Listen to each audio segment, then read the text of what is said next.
Olá, você já se perguntou por que existem tantas obras de origem grega aqui em Roma? São as esculturas originais? É o que você vai descobrir na aula de hoje. Vem comigo conhecer essa história.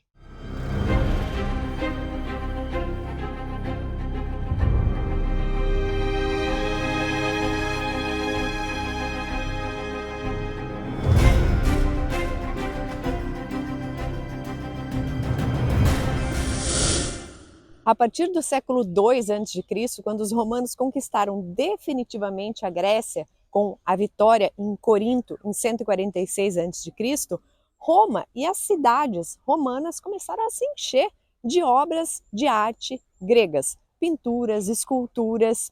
Roma virou um verdadeiro museu de arte grega. Vou contar alguns casos aqui para você ter ideia do que isso significava. No ano de 167 a.C., ou seja, um pouquinho antes da vitória em Corinto, o romano Paulo Emílio trouxe aqui para Roma uma escultura em bronze da deusa Atena, a deusa da sabedoria, a deusa da guerra justa, que os romanos vão chamar de Minerva. E essa escultura tinha sido feita por nada mais, nada menos do que Fídias. Fídias foi um dos grandes escultores do período clássico grego, o período do auge lá na Grécia, na época do governo de Péricles. Inclusive, o Fídias participou da construção do Partenon de Atenas. Realmente um escultor sensacional. Vocês vão lembrar de uma obra dele com certeza. Sabe Zeus Olímpio, que ficava dentro do templo lá em Olímpia, na Grécia, e que foi considerado uma das 7 maravilhas do mundo antigo? Adivinha quem fez? Fídias. Então, vocês imaginem o que era trazer uma escultura desse artista famosíssimo lá na Grécia aqui para Roma. Para a gente comparar, assim, é mais ou menos como se hoje a gente pudesse trazer para a nossa cidade uma obra do Michelangelo, do Leonardo da Vinci, do Caravaggio, do Rafael Sanzio. Realmente uma coisa incrível. E não foram somente as obras de arte que chegaram aqui em Roma e no território italiano. Também foram os gregos. Quando os romanos conquistavam um lugar, normalmente eles faziam a população escrava. E os escravos, muitas vezes, vinham para Roma.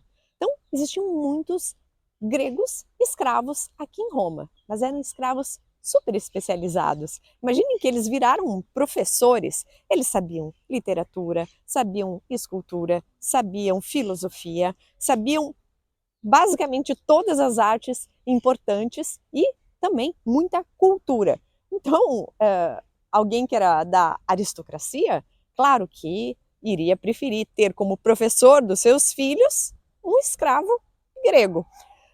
A escravidão lá na antiguidade é um pouco diferente do que a gente imagina hoje, tá? O escravo aqui em Roma, ele poderia inclusive ganhar liberdade. Muitos desses escravos gregos acabaram ganhando liberdade mais tarde, depois de terem feito um ótimo trabalho, vamos dizer assim. Então, aos poucos, a Itália e Roma começou a se encher com essa cultura e acabou virando um dos grandes centros do mundo de literatura, poesia, escultura, pintura. Imaginem que já lá no 102 a.C., no consulado de Mário e Catulo, o Cícero diz que a Itália estava repleta de arte e ciência da Grécia. E com toda essa cultura, essa abundância de artes, as casas, as domos, que eram as casas da aristocracia romana, ou as vilas que ficavam fora dos muros da cidade, e até algumas casas mais simples, começaram a ficar repletas de obras de arte, que eram tanto produzidas aqui na Itália quanto produzidas lá na Grécia. Virou um mercado fabuloso. Imaginem que os romanos começaram a fazer o quê? Eles pegaram esses artistas gregos que moravam aqui na Itália e faziam com que eles produzissem obras aqui. Então, em Roma e na Itália, nós teremos obras que vêm lá da Grécia, teremos obras que são feitas aqui na Itália com mão de obra grega e teremos também as cópias romanas. Ainda bem, gente. Normalmente, quando vamos no museu, a gente vê lá cópia romana da original em bronze grega. Por quê? Normalmente as esculturas gregas eram feitas em bronze, um material que tem bastante valor. Então, poucas sobraram até os dias de hoje. Por quê? Depois que esse mundo da antiguidade caiu, essas obras acabaram sendo derretidas para fazer outras coisas que importavam mais para aquele momento. Ou algumas vezes até se perderam com alguns desastres, como por exemplo uma enchente ou um incêndio. No incêndio, uma escultura de bronze vai derreter com maior facilidade do que uma escultura de mármore que vai se manter mais intacta. Então, o que a gente tem hoje passeando pelos museus, muitas vezes são as cópias romanas que foram feitas em mármore. Ainda bem que os romanos fizeram em mármore, gente, porque assim a gente consegue ver algumas esculturas famosas que foram copiadas às vezes dezenas, centenas de vezes. Vou dar dois exemplos que a gente consegue ver lá dentro do Museu do Vaticano. O Discóbulo de Miron, que é o atleta que está lançando o disco, e o Doríforo de Policleto.